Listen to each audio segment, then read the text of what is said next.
15:9. Tadi malam saya sampaikan. Ya, jadi supaya kita itu punya apa? Perbandingan yang itu. Ya memang kadang-kadang saya kalau ngaji menyampaikan itu mangkel namanya. Ustadz Sijil ngomong gak enak. Ya, saya punya dasar.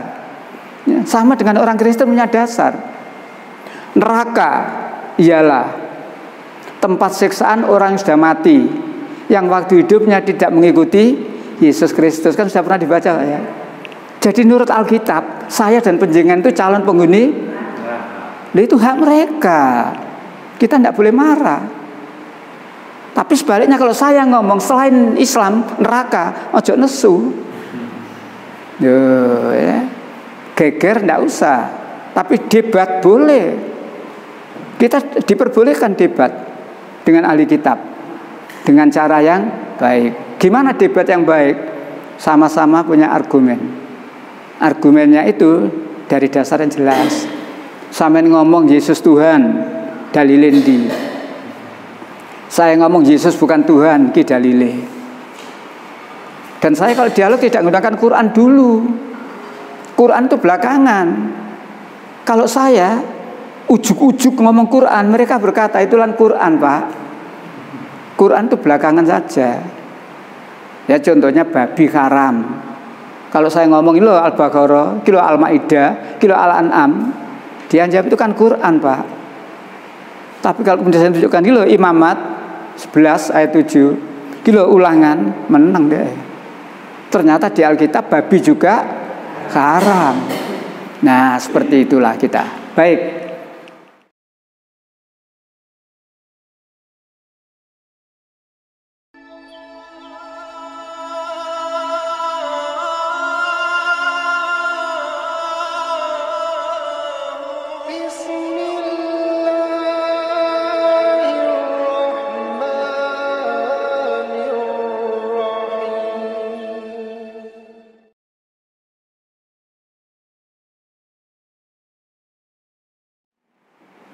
Di malam ketika saya ngajari pacar kembang, saya terangkan kitab suci ya, kitab suci ya. Saya mulai dari 15 ayat 9. Nanti ini coba kita lihat. Quran dijamin oleh Allah, inna nahnu nazzalna dzikra. Sesungguhnya kami yang menurunkan Al-Quran, dan kami pula yang menjaga. Gimana cara Allah menjaga? Bukan kok didukno pos-pos kayak partai-partai ya. Tapi Al-Quran ini ya, banyak orang yang hafal. Kenapa banyak orang yang hafal? Nah, yang jelas karena memang ada upaya untuk itu. Tapi ada satu lagi kata kunci. Al-Quran itu dicetak di mana saja, tahun berapa saja, tidak ada yang berbeda. Nah, Alkitab, walaupun pastor, pendeta, kepengen ngapalno, lain Alkitab lain, nggak bagaimana dia bisa hafal. Tapi Al-Quran dicetak di Arab Saudi, dicetak di Surabaya, dicetak di Tiongkok, sama. Sehingga ketika orang mendengarkan Al-Fatihah, oh itu Al-Quran. Ketika orang membaca Al-Kafirun, oh itu bunyinya mesti sama. Sama. Nah, maka saya membuat pernyataan tadi malam waktu saya ngajar di Pacar Kembang. Semua kitab suci yang ada dikumpulkan.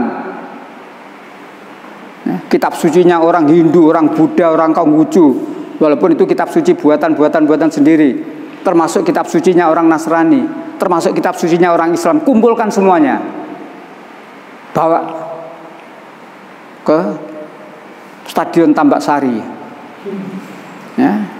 Kumpulkan semuanya, tidak boleh curang. Jadi betul-betul sudah tidak ada bekas. Ngumpul, siram bensin, bakar, habis. Berarti sudah tidak ada kitab suci.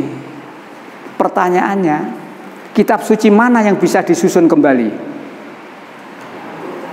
Al-Quran. Logikanya bagaimana? Banyak orang-orang yang hafal Al-Quran. Ya, coba Pastor, ayo kitab Kejadian ngene apal. Ojo mana sampai sakmono kitab Kejadian ngene pasal 1 sampai. Jangankan lagi jemaat keroco, paus itu loh. Ayo nek apal Al-Quran. Dipanggilkan saja santri-santri Al-Quran. Nek njaluk cepet ya 114 santri.